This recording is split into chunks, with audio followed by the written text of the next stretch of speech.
रामचंद्र दुल्हा सोहावन लागे औरु मन भावन लागे। मायरे ना जानू कोसला मत के कुख गोरा दुल्हा के मुख गोरा।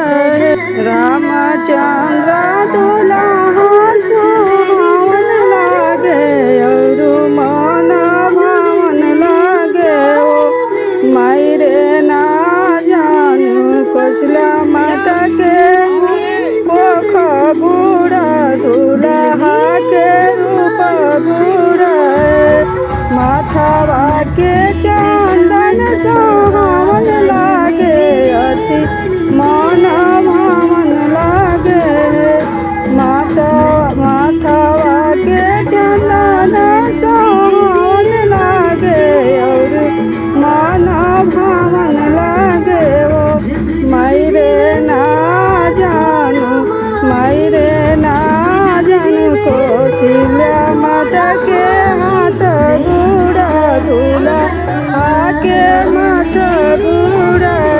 माथावा के चंदन सोहावन लागे अति मन भावन लागे।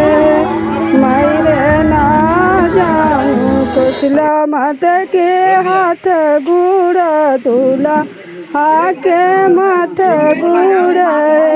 रामचंद्र दुल्हा सोहावन लागे और मन भावन लागे।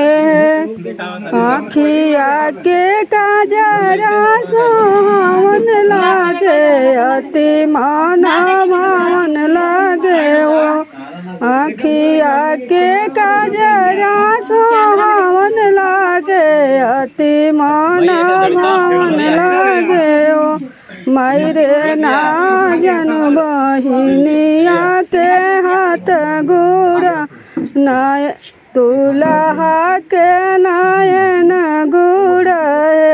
मायरे ना जानू बहिनिया के हाथ गुड़ा दुल्हा के नयन गुड़ा। हो गोड़ के महावर सोहावन लागे अति मन भावन लागे।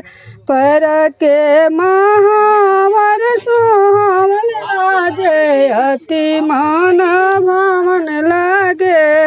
मायरे ना जानू नौनिया के हाथ गुड़ा दुल्हा के चरण गुड़ा।